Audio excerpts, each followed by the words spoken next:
So the opening contest of the Super Rugby Pacific 2025 competition is happening tomorrow. The Crusaders going head-to-head with the Hurricanes, a New Zealand derby to start us off right for this season. And the Crusaders, they're looking for their comeback. Last year didn't quite do it for them. They want to be back in those top contenders. And in this preview, we'll be looking through at the lineups, the key players to watch out for, and also what happened last year when these two sides played. It was a close fixture though, and there's potential for this one to be just as close. But jumping straight into it, the lineups, of course, announced yesterday. All the teams announced them on a Wednesday at around that 4 p.m, so that is definitely the time to be watching that Super Rugby website. But for the Crusaders, missing a couple big players, particularly Cody Taylor. He is the first player I noticed was not there for them, although the Hurricanes, they are also missing their fair share of their All Blacks, so could be an interesting challenge for both of these sides. But looking through at the Crusaders starting lineup, Tamaiti Williams, Ioane Moananu will be the starting two, and then number 3, Fletcher Null. So 2 All Blacks, exactly what you want. And this year, the Crusaders, they want to get their scrum dominance back. They didn't really have it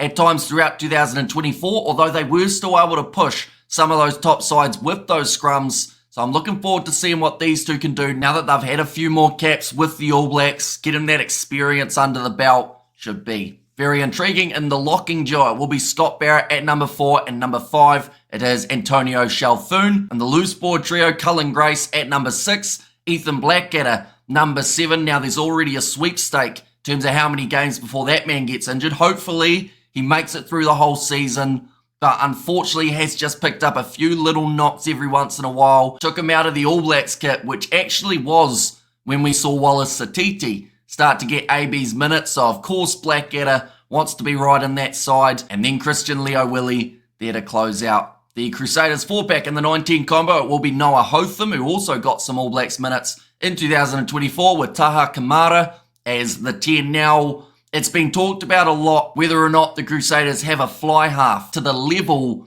of some of the other Super Rugby sides. Now, ironically, Beauden Barrett and Damien McKenzie both playing 15 for the upcoming weekend, so we're not seeing a huge amount of the fly halves in the fly half role.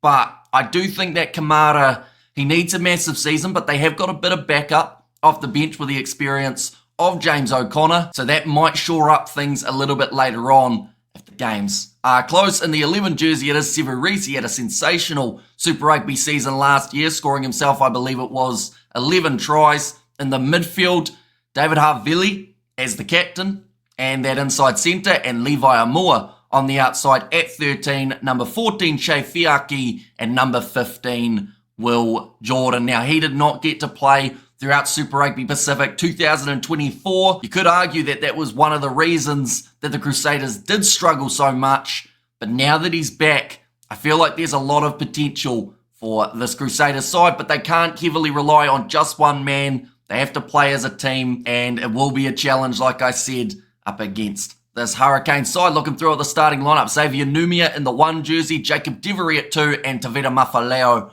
will be the tight hair prop. In the locking duo, Caleb Delaney had a pretty good season last year, also doing decently in the Bunnings NPC. Isaiah Walker-Leowiri will be starting in at 5, a man who's right on the verge of being able to push to that next level. He's got a minutes for the Māori All Blacks. He's been in the conversation for the All Blacks XV, and it's just whether or not he can have a standout season that puts him into the All Blacks. In the loose forward trio, this is where there were a few injury concerns for the Hurricanes, mainly Devin Flanders. After pre-season, he was unavailable for this match, but they have got the veteran Brad Shields at number 6, number 7, Duplessis Karefi, and I should mention those two are the co-captains for the Hurricanes, and then number 8, Braden Yossi. Great season throughout 2024. Probably one of the more unlucky guys when you talk about the players who didn't get a call-up to the All Blacks. They weren't going to be able to take him and Wallace Satiti, and honestly, just every opportunity to get into some sort of next level team, such as the All Blacks XV, ended up missing out on that too. So he'll want to go out there and prove something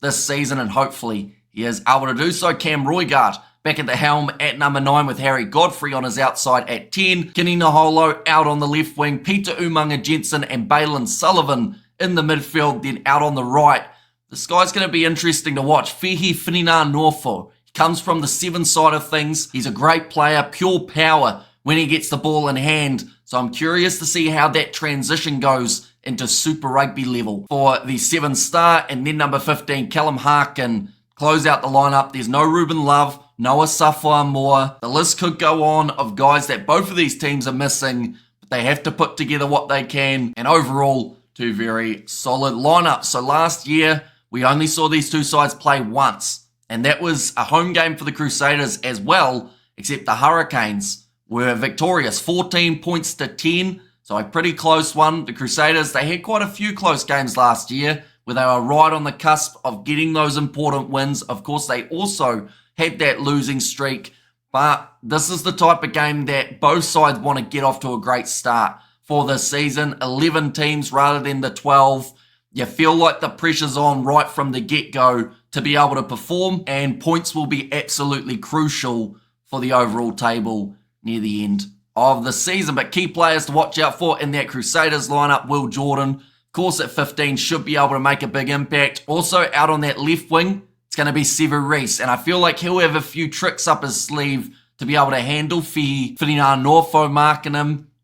So I go with those 2 guys, and then I'm also going to go with Cullen Grace for the Crusaders, just because last year he had an overall very solid season. He managed to score quite a few tries from that loose forward trio for the Crusaders as well. So I wouldn't be surprised if he gets over the line for this match against the Canes. In terms of that Canes starting lineup, I like the look of that loose forward trio, having Shields, Karefi and Yorsi. They'll all be working hard, and then they've got that 9 of Cam Roigard to be able to really hold this back line together. He scores tries for fun. He got injured halfway through the season last year, which was a big shame because it looked like he was certain to make the All Blacks. Of course, he got some minutes near the end of the year where he did pick up from exactly where he left off. But now I guess we have to give a score prediction, which, as you guys know, I'm absolutely terrible at. I do think that this Crusaders side, not having Cody Taylor, makes me a little bit concerned. Definitely because they haven't got an established hooker off the bench either. For the Hurricanes, them not having Asafo Moore, of course, is a little bit of a hit. I've got Tupu Tupu off the bench. Some people only really know that guy from getting a card in last year's competition. Peter Lakai, also a guy that they can look to off the bench. I'm going to say that even though this looks like a pretty solid Crusaders side and they are at home, the Hurricanes, I believe, will sneak it again. So I'm going 24 points to 21 in favour of the Hurricanes. I should just say Hurricanes by 3.